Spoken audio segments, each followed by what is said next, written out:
COMSEC. The reason why we're here today is to talk about safety and convenience of our commuters. That's why napag-isipan ko na come up with the Magna Carta for the commuters. Now, when I say commuters, I'm talking about commuters sa air, sea, and land. But recently, napansin ko maraming mga aksidenteng nagaganap sa ating mga kalye. As a matter of fact, few days ago may pumunta sa programa ko sa radyo na hindi naman pasahero yun pero siya ay may-ari ng isang karinderya at binunggo ng isang bus company. And everybody knows here na I think last year, few months ago, nag-inspect ako sa mga bus terminal para makita kung kumusta na ba yung estado ng mga buses natin in terms of safety and convenience for the passengers, and they all failed. And nagbigay ako ng guidelines, mga dapat natin gawin, pero it seemed to me na hindi nasusunod yun. Palagi na lang tayo nakakarinig, palagi to, na ang bus nakadisgrasya o nadisgrasya dahil nawala ng brake. Let's start 2024. Florida bus in Bontoc Mountain Province, 14 deaths, fell into a ravine. Nawala ng brake. 2018, Joycel Express bus in Makati, 19 injuries. Nawala ng brake. 2020, Pitbull bus in Makati, 13 injuries. Nawala ng brake. 2023, Ceres bus in Antique, 17 deaths. Nawala ng brake. 2024, Nissan passenger bus in Quezon City, 3 deaths. Nawala ng brake. Ito lang yung konting na research namin sa Google. At I'm sure marami pa rito na hindi recorded. Siguro by the hundreds na. And I'd like to acknowledge the President, Senator Mark Villar. Thank you for coming, Senator Mark Villar. Bakit palaging nangyayari ito? Mga bus, passenger bus, na nawawala ng brake. Today, let's get into the bottom of this. Ano yung pinaka-root of the problem? There must be a problem here. Bakit palagi sa mga bus? Bakit sa mga passenger cars? Bakit sa mga private cars? Bibihira. Wala pa ako napakinggan ng mga kaibigan ko, kakilala ko, kasama ko sa trabaho na nawala ng brake. Palagi talaga yung mga passenger bus. Bakit? Ano meron? Saan tayo nagkulang? Pag-uusapan natin to at gawa natin ng premedyo. This has to stop. If you notice, dati, meron tayong mga aksidente sa dagat. Thank God, recently wala na. And I would like to thank the Philippine Coast Guard because inatasan ko sila na make sure bago pumalaot ang mga bangka ngayon, hindi sila overloaded and ginagawa naman ng Coast Guard yung kailang trabaho. That's why wala na tayo na discrash yung bangka na babalitaan. Sana po tuloy-tuloy na po yun. Now, dito muna tayo sa mga bus. Bakit? Marami mga bus na nawawala ng preno. Is it maintenance? Yes. Pero before maintenance, yung build ng mga bus o pagkabili, natuloy ko sa, I think, DOT or LTFRB. Paano ba ito mga bus na binibigyan po ng prangkisa? Are they brand new or are they surplus sa ibang bansa na converted, dumadaan sa Subic, converted from right-hand drive to left-hand drive? At kaya pagdating doon sa conversion, hindi maayos. Kaya naapektuhan yung mechanical hanggang sa mapasok dito yung problema sa brake. Yusek Ortega. Umaga po, Senator Tulfo at Senator Villar. Unang-una po, napakaseryoso po ng mga nailatag nyo po, and sa parte po ng DOTR, we take 100% po yung concern that you have raised on the matter. Sisimulan ko po lang po muna sa ating kasamahan from LTFRB at saka sa LTO to start po muna yung answering the questions that you have raised. Attorney Robert Peig po, Your Honor. Robert Peig. Yes, sir. Good morning, Senator Tulfo. Good morning, Senator Villa. Sa hanay po ng LTFRB, yung mga bases po na nag-a-apply po ng prangkisa, ang requirement na po ay mga brand new po yung kailangan pong maipasok po sa prangkisa po, Your Honor. Since when po itong mga brand new dapat? Mula po nung 2017, naglabas po ang DOTR po ng department order. Tapos po, So May- 2017 forward, puro brand new na itong mga buses. Ito yung mga lumang buses ang mga ang mga na-discuss siya. So ito yung mga converted ata. Tama? patungkol po, Your Honor, po doon sa... Yes or no lang po. Yes or no lang. Yes, Your Honor. Okay, so what are you doing about it? Ito So- yung palagi na di-discuss. Ito yung mga converted, right? Surplus galing sa ibang bansa at pumapasok. Dati So anong plano niyo po dito? Dati po, Your Honor, napapayagan po, pero dahil nga po dito sa Public Transportation Modernization Program, ang requirement na po ay bago po yung units, brand new po yung units. At ang... Paano niyo po nalaman na brand new po lahat ng units ngayon ng mga bus company like DLTV? How do you know na walang mga lumang bus doon na 1990 pa o 2001 and dati right-hand drive yun at kinonvert lang sa left-hand drive? Paano niyo nalaman? Bale po, sa hanay po ng LTFRB, Your Honor, nagdedepende po kami doon po sa year model po na nakalagay po doon sa Certificate of Registration po na ini-issue po ng LTO. So lahat ng mga units ng mga bus nila doon sa certificate of registration nakalagay kung anong year and model. So therefore, lahat ng mga buses, public buses, special papuntang probinsya, 2017 upward sila. Are you sure walang 2015 yan? Are you sure walang 2010? Meron naman po kasi yung year model limitation po, Your Honor, ay 15 So ibig years. sabihin meron. Meron po, Your Honor. Okay, so meron pa rin mga converted dyan from right-hand drive to left-hand drive. Yes o no lang po? Sa ngayon po, Yes o no lang po? wala na po, Your Honor. No, meron. How would you account ng mga early 2000 laganap yung pagpasok ng mga buses from Japan, Taiwan, ano pa ba itong mga bansang ito, na from right-hand drive converted to left-hand drive. Yun yung mapanganib. Yun yung mga nagkukos ng accident. Kasi i-convert mo yun eh. Sometimes hindi maganda ang conversion, bumibigay yung mga brakes. Mechanical problems. These are all mechanical problems but mostly brakes. So dapat, yung mga converted na mga buses, pace out nyo na yon. Kasi human lives at stake here. Your Honor, if I may. Yes, sir. Simula po nung 2013, Your Honor, naglabas po ang Department of Transportation na ang year model limitation na po ng mga buses po natin ay 15 years. Okay. Opo. So halimbawa po kung 2013 model ka na po, hanggang 2018 na lang po yung po pwede pong marehistro ka as public utility. Sino po nagmo-monitor nito? Time po, Your Honor, ni...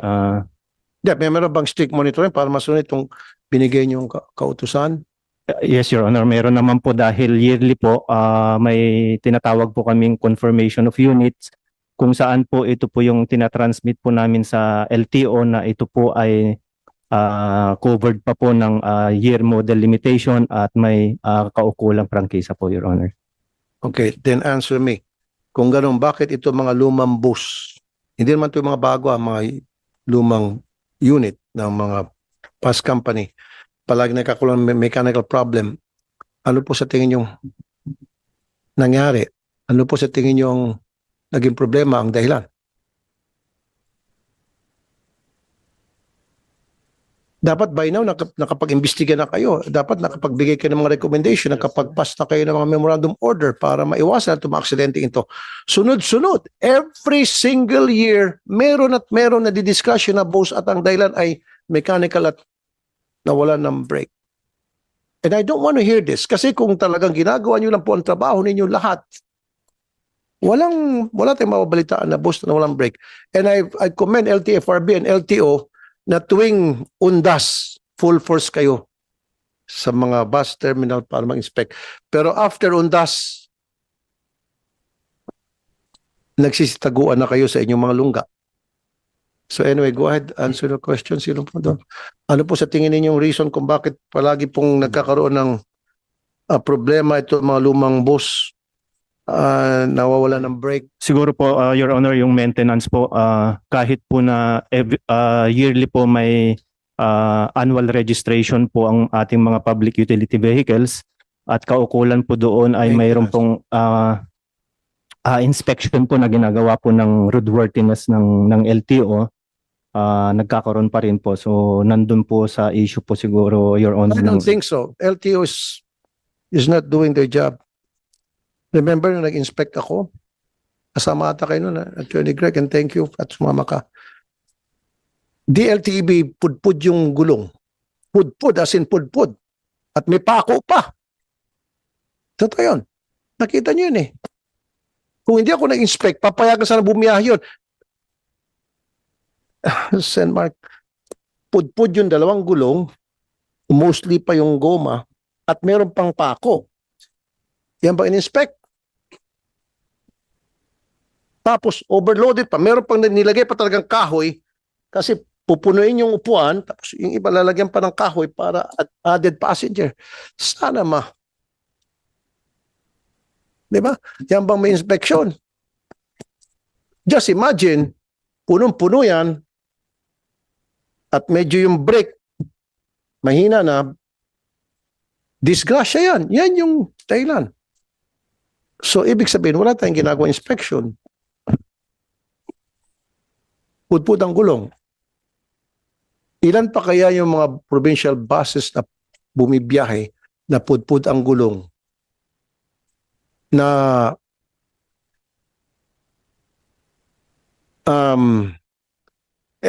LTFRB ba ito? LTO? Alam ko ito mga bus company, meron silang mga motor pool at sila na nagme-maintain ng kanilang mga units. Tama? Mali? LTFRB?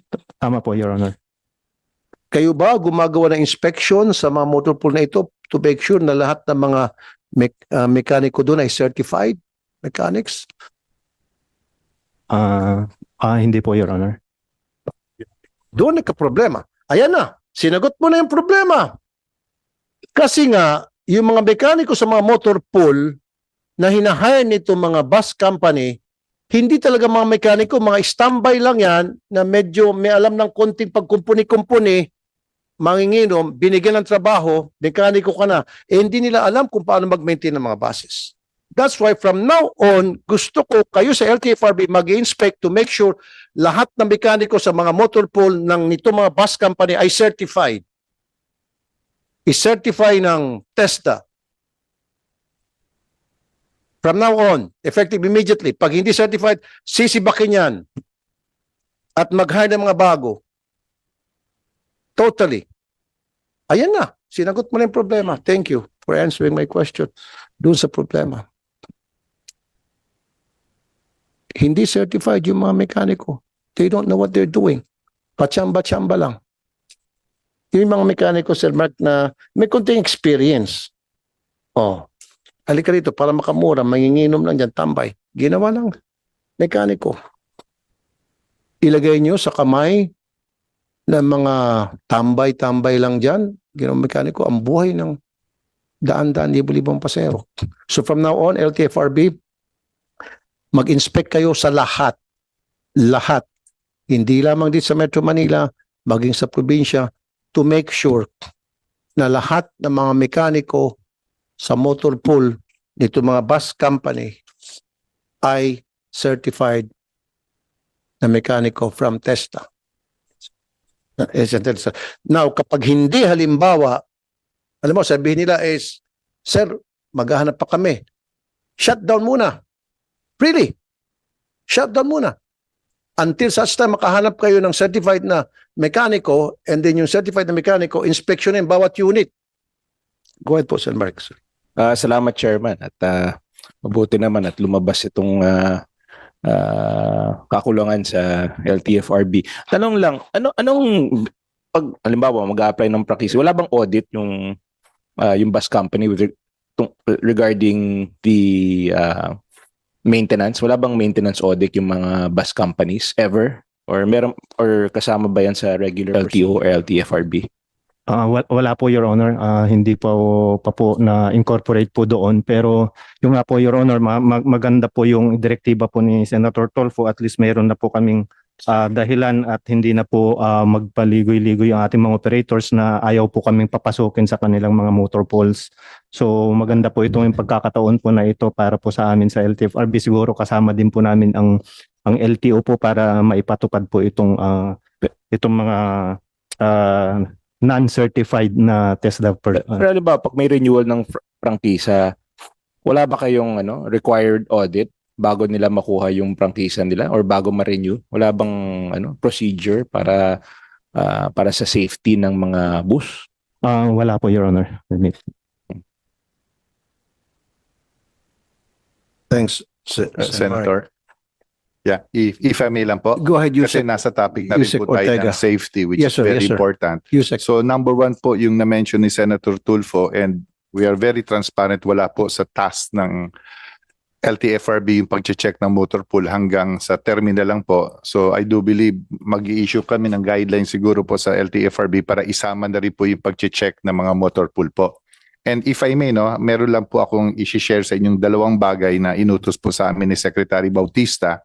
This was a few months ago, tungkol nga, lalo na po, yung mga marami na po tayong aksidente. So, meron po kaming ginagawa ngayon na ma-implement na po yung Speed Limiter Act of 2016.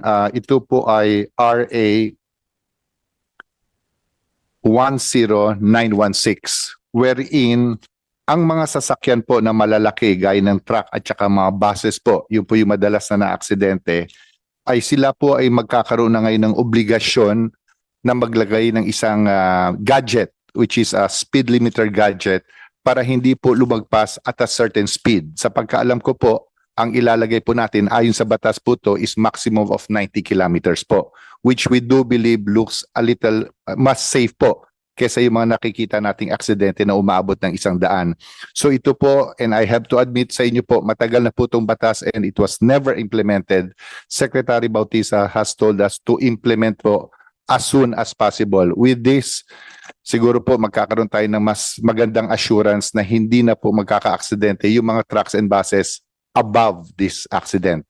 So itong speed limiter, this ibig sabihin, hindi na meron kayo ilalagay na device doon, gadget na up to 90 kilometers per hour lang pwedeng takboy nito. Opo, yun po yung nakalagay So sa why is batas this po. not being implemented? Ah, It has been a law for Yes, quite some time. 2016 po. I'll be very honest with you, nung nakaupo ako 9 months ago, no? After a few months, ito yung naging utos ng Secretary Bautista. Gumagawa lang muna kami ng further consultation lang po. Kasi consultation happened years ago.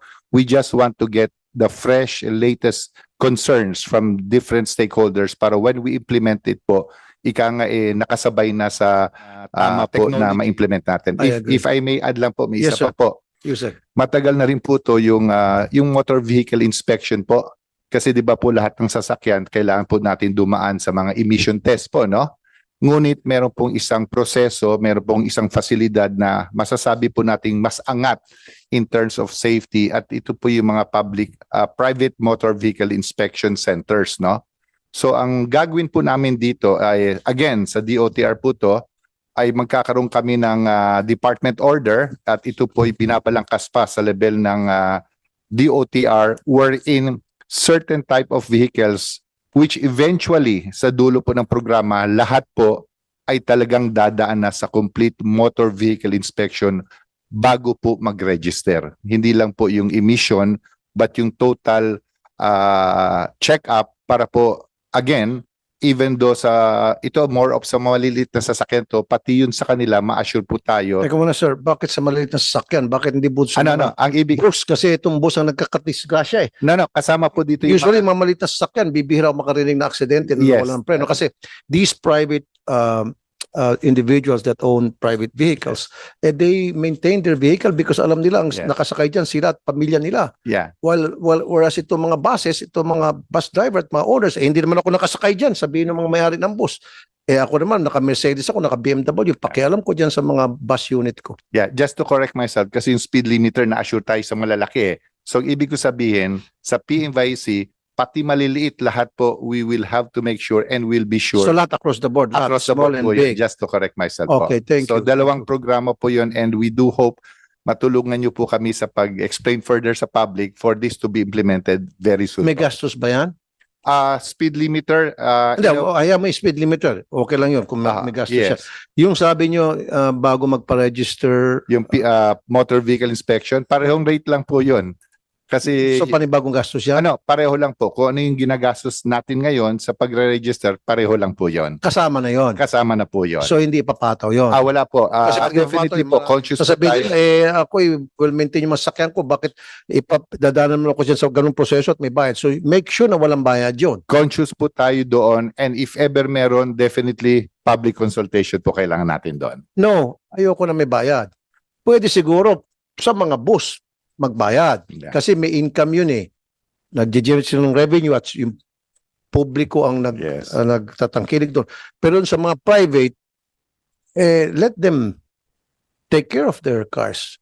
Kasi sabihin nila, minemaintain namin yung kotse namin, sinusunod namin kung ano naka-specify doon sa manufacturer's book. Di ba? Ba't yung pa kami ipapadaan dyan? Tapos gastos. No public consultation. Ayoko nang dadaan yung mga private. Dadaan po sila at magbabayad. tama po kayo, dadaan sila sa normal process pa po nang walang dagdag singil po. Walang dagdag Yes. singil. We just make sure na pati yung lahat po ma-inspect po. Bakit hindi natin umpisahan muna sa mga lalaki, wag muna sa mga maliliit? Kasi like I said, bibihira tayo nakakarinig ng aksidente sa maliliit na sasakyan. Kadalasan talaga sa mga malalaki. Dahil like I said, again, for the second time, itong mga may-ari ng mga kotse, iniingatan nila sa kanila dahil alam nila ang sakay dyan, sila at mga mahal nila sa buhay. At ginagamit nila yun para sa kanilang work. So they take good care of their cars. Tama po Whereas kayo. itong mga bus lines, itong mga units ng mga bus, hindi na may maintain to kasi yung mga may-ari, naka-helicopter, naka-aeroplano pa yan, diba? May sarili pang yate yan, o naka-BMW, they don't care. They don't care. So umpisa natin sa mga boss na tinatangkilik ng publiko. Opo, Senator. Thank Let's you. start with that. Saka na po yung sa mga maliliit. Kasi abala pa yun sa maliliit na sasakyan Maabala sila. Diba? Another red tip na naman. Papasok naman ulit yung mga fixer yan. Para hindi ka nadadaan. Naku, bibigyan yung trabaho ang fixer. Para hindi ka nadadaan dyan. Sa mga fixer. Wala nga bayad pero babayad ka sa fixer. Magdagdag lang po ako, Senator. Precisely kaya po pupunta kami doon. That's the objective. Yung tawag po namin is non-appearance. Yun po yung objective natin na yan po ay Wag na muna may sa zero maliit na natin. sasakyan. Yung sabi, dagdag, ano lang yan, abala. Tapos, yan, fixer mabubuhay dyan. Sige, pagbigyan natin si Mr. Lim. Mr. Lim. Yes, maganda umaga po. Mr. Chair. Lim, kayo po ay taga? Ako po ay yung National Public Transport Coalition. Member din po namin yung mga Yes, sir. Mr. Chair, ang PNBIC na binabanggit ng ating butihing undersecretary, nakademanda po yan, dinimanda ko hanggang ngayon. Because nung ilabas po yan po yung nagkaroon tayo ng special dito sa Senate na pinatigil because naging negosyo po yan. Ang nilalaban po namin, bakit yung mga motorsiklo ang inuuna? So kaya ko po pinaila ng case yan, nasa lupon po ngayon sa Davao del Norte dahil tinamaan yan yung mga maliliit na sasakyan na hindi naman dapat dumadaan talaga sa PNBIC, Private Motor Vehicle Inspection Centers. Ito po kasi private. Ang una po nito 1,800. Nag-strike po kami, nagwala kami ng aming mga kasama sa transportation para ipakita na ang hinihingi namin, wala po kasing batas ito May pinasok po akong request sa Senate at saka sa Congress na batasin ng maigi. Kasi po kinuha lang po ito sa Republic Act Teka muna, 86. So, sir, that yung private motor vehicle inspection may bayad noon? 1,008 po. Oh, that's bullshit. Ay, sorry. So, So, kalokohan yun. Hindi ako papayag. Under my watch, it's not gonna happen. Ain't gonna happen. okay. Reklamo po kami, binaba nila kasi hindi nila maipasok. Ang problema po, nagtataka ko, when I was, nagpunta po kami ng Japan, Taiwan, Singapore, ang liliit. Pero pagdating dito, napakalalaki ng kanilang ginawang motor vehicle inspection center. Kaya po sabi nila, kailangan ng ROI bumalik na napakamahal. Question ko po sa mga hearing, bakit ganito kalalaki samantalang sa ibang lugar, in and out lang? Ibig sabihin, pag pumasok po yung unit, lalabas. Ang inuna po nila, No, sir. Nakikita ko na ang dahilan kung bakit naglagay sila ng private motor vehicle inspection. Kasi merong gustong kumita. tuwing may bagong administrasyon, may bago na kapag-isip ng racket. It ain't gonna happen. Under my watch, I'm not gonna let it happen. Magpatay na tayo rito, hindi ako papayag. Eh, nakita ko kagaguhan yan. Tapos yung mga maliit na sasakyan, ang pupuntiran nyo, mga motorsiklo, puntiran nyo mga boss. Yan, may pambayad yan. Kahit na tagayin nyo ng 2,000. For the sake of safety, why not? Wala masyadong papalag. May matutuwa siguro konti. Yung mga boss, kasi nagkakarga yan ng mga pasahero at kumikita yan. Malakas ang kita niyan. Po, truck, dahil ang bibigat ng kargamento po. Yeah, mga truck, of course. Yeah. Mga truck. Especially may mga naglulod ng mga tunit-tunilada, mga palay, kung ano pa mga epektos. Yun, inspect nyo. Diba? Huwag po yung mga motorsiklo, mga kotse. Jesus Lord. Talagang dinimanda nyo. Ano Opo. nangyari po dun sa demanda? Hanggang ngayon po, hindi po nila maitulak ng husto dahil nasa korte pa po kami.